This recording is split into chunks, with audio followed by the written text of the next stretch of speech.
大家好，今天继续涂黑圣堂至高大元帅赫尔布雷彻。先简单用棕色和灰白色喷灌，做一个预制高光。基谱和底盘这次会分开来画。这次试着用个简单的方法画金色盔甲，在预制高光的基础上，厚厚的涂一层暗黄色对比漆。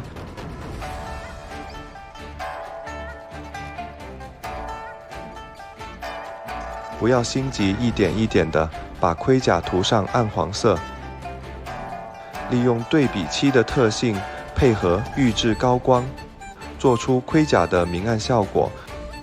背包和装饰也是厚厚的涂一层暗黄色上去，把漆直接从瓶子中取出来画，不需要稀释。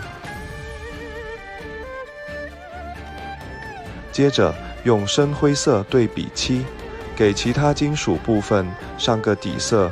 黑圣堂标志性的锁链，大元帅的右手机械臂，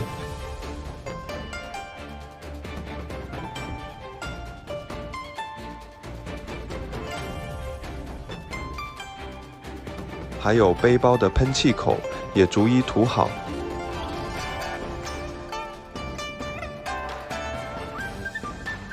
接着用亮银色金属漆杆扫在机械细节上，用一支小破笔把金属漆刷在深灰色的部分，金色盔甲的部分用了浅金色来干扫，轻轻地在边缘上刷上浅金色就可以了，这样就可以简单在平涂上加点金属感。接着开始添加细节，参考官图把战团纹章和衣服内衬用红色对比漆小心涂好。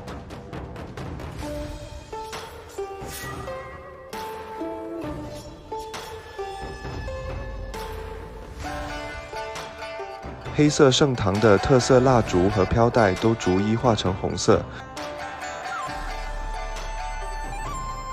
然后再用深灰色对比漆画战袍和披风的主色。预喷高光的阴影效果不错，所以用比较透明的深灰色而不用黑色，来保留一些预喷高光的效果。画大面积时笔尖多吸一点漆，从上往下一气呵成地画好一个部分，记得不要来回涂眉。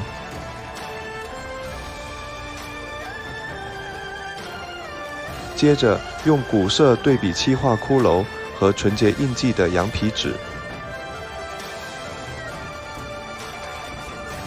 喷气口上方的甲片用黑色对比漆来使色彩丰富一点，脸就可以用肉色对比漆厚厚的糊一层就可以了。借用黑色洗漆简单自洗一下阴影就好了。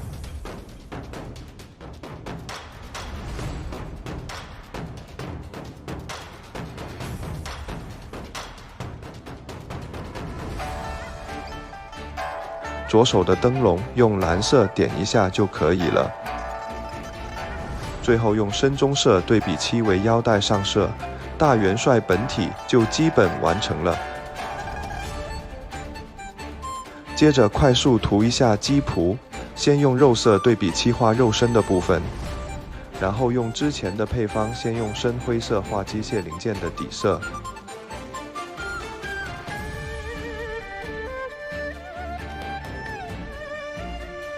然后用亮银色来干扫，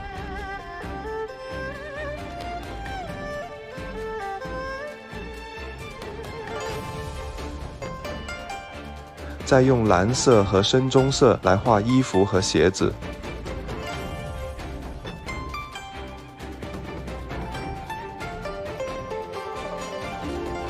底盘上的兽人也用简单方式来涂。先用螳螂勇士绿去画皮肤，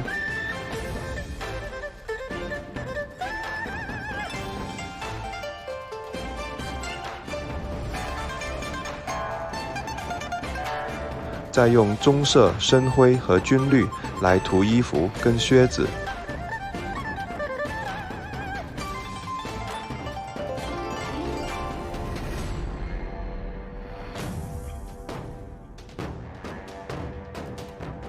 再用土色涂一下石块跟泥土，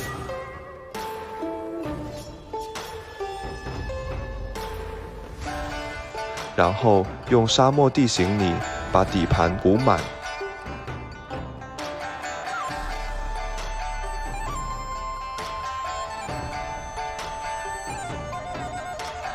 地形你感觉有点不统一，还是涂点土色上去。等漆都干透，用古白色来干扫底盘上的骨头。